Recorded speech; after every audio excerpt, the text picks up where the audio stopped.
ஹரே கிருஷ்ணா.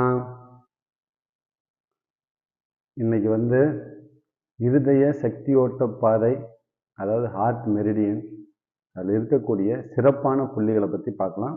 நம்ம ஏற்கனவே உபரி புள்ளி, அந்த பஞ்சபூத புள்ளி எல்லாம் பார்த்துட்டோம் ஹார்ட்டில். இப்போ சிறப்பான புள்ளிகள் நம்ம இன்னைக்கு பார்க்குறோம். இந்த சிறப்பான புள்ளிகளில் முதல் இருக்கிறது H5. H5 எங்கே இருக்குது அப்படின்னு உங்களுக்கு தெரியுமா? ஏற்கனவே நான் சொல்லியிருக்கேன். H5 பாருங்க, இந்த மணிக்கட்டு ரேகையில் இங்கே இருக்கிறது H7, அரை சுண்ணுக்கு மேலே H6, அதுக்கு மேலே அரை சுண்ணுக்கு மேலே H5, அதுக்கு மேலே அரை சுண்ணுக்கு மேலே H4. இது மாதிரி 4 பாயிண்ட் இருக்கிறதா சொன்னா. இப்போ இதில் இந்த மணிக்கட்டு ரேகையிலேருந்து ஒரு சுண்ணுக்கு மேலே H5 இருக்கு. மணிக்கட்டு ரேகையிலிருந்து ஒரு சுண்ணுக்கு மேலே இருக்கிறது H5. இந்த H5 பார்த்தீங்கன்னா சிறுங்குடலோட இது இணையுது. சிறுங்குடலோட இணையுது. இது லியோ கனெக்டிங் பாயிண்ட் அப்படின்னு. சிறுங்குடலும் இந்த இதயமும் சேரக்கூடிய அந்த புள்ளி லியோ கனெக்டிங் பாயிண்ட் இந்த சிறுகுடலுக்கு. இதுல சிறுகுடல்ல ஏதாவது ஒரு பிரச்சனை ஏற்பட்டுச்சு அப்படின்னா இதுக்கு இந்த நீடில், இந்த பாயிண்ட் ரொம்ப நல்லா கேட்கும். பேச்சு குறைபாடு, அதாவது பேசுறது திக்கி திக்கி பேசுறது, அதாவது பேச்சு குறைபாடு ஏற்பட்டாலும் இது கேட்கும். தூக்கமின்மைக்கு கேட்கும். மனநல பிரச்சனைக்கும் இந்த பாயிண்ட் நல்லா வேலை செய்யும். அதனால இது ரொம்ப முக்கியமான புள்ளி. இதை நோட் பண்ணி வைங்க. அதுக்கு அடுத்தது H6.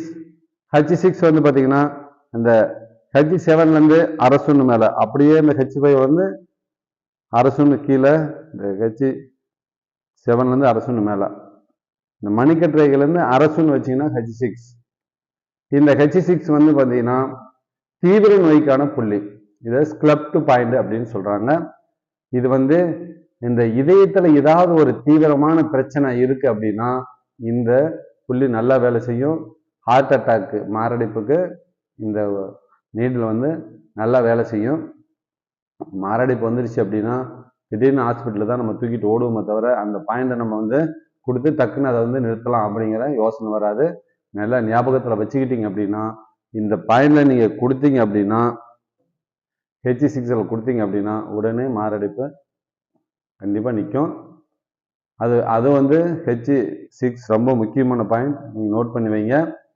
அதுக்கு அடுத்தது பார்த்தீங்கன்னா H7 இந்த மணிக்கட்டு ரேகையில் இருக்கு பாருங்க. இந்த மணிக்கட்டு ரேகையில இந்த மோதிர விரலுக்கும் சுண்டு விரலுக்கும் இடையில நேரா வந்தீங்கன்னா மணிக்கட்டு இறங்குது பார்த்தீங்களா ரேகை, அந்த மணிக்கட்டு ரேகையிலே இருக்கு H7. இந்த H7 பார்த்தீங்கன்னா யாங் சோர்ஸ் பாயிண்ட், சக்தி ஆதார புள்ளி.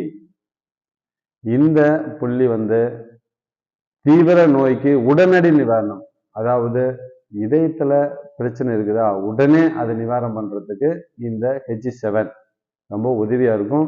இதுவும் பார்த்தீங்கன்னா தூக்கமின்மைக்கு நல்ல புள்ளி. மனநலத்துக்கும் மனநோயாளிக்கும் இந்த புள்ளி ரொம்ப நல்லா கேட்கும். அதுக்கு அடுத்தது பார்த்தீங்கன்னா H1 எங்க இருக்கு? இந்த கம்மக்கட்டை அடியில H1. நீங்க நீரில் போடக்கூடாதுன்னு சொன்னேன், நல்லா அழுத்தம் கொடுக்கலாம். அதுக்கு அடுத்தது H9 இந்த சுண்டு விரல் வெளிப்புற நெகக்கண்ணுக்கு கீழே 0.1 சுன் கீழே இந்த இடத்துல இருக்குன்னு சொன்னேன். இந்த 2 புள்ளியும் H1 அண்ட் H9, அதாவது முதல் புள்ளி அண்ட் கடைசி புள்ளி, இந்த 2 புள்ளியும் பார்த்தீங்கன்னா ரொம்ப ரொம்ப எமர்ஜென்சி, உடனே பிரச்சனை அப்படின்னா உடனே கேட்கும். இது ஹார்ட் அட்டாக்கு ரொம்ப நல்ல புள்ளி. இது 2ஐயும் கொடுத்தீங்கன்னா ஹார்ட் அட்டாக் உடனே கேட்கும். அதனால இந்த முக்கியமான புள்ளிகள் இந்த சேனல்ல இருக்கக்கூடிய, அதாவது ஃபயர் எலிமெண்ட்ல இருக்கக்கூடிய இந்த சேனல்ல முக்கியமான புள்ளிகளை நம்ம பார்த்துட்டோம். அதுக்கு அடுத்தது பார்த்தீங்கன்னா நம்ம பார்க்க போறது சிறுகுடல் நம்ம நாளைக்கு பார்க்கலாம். இன்னைக்கு இதையும் இந்த சக்தி ஓட்ட பாதை முடியுது. ஹரே கிருஷ்ணா.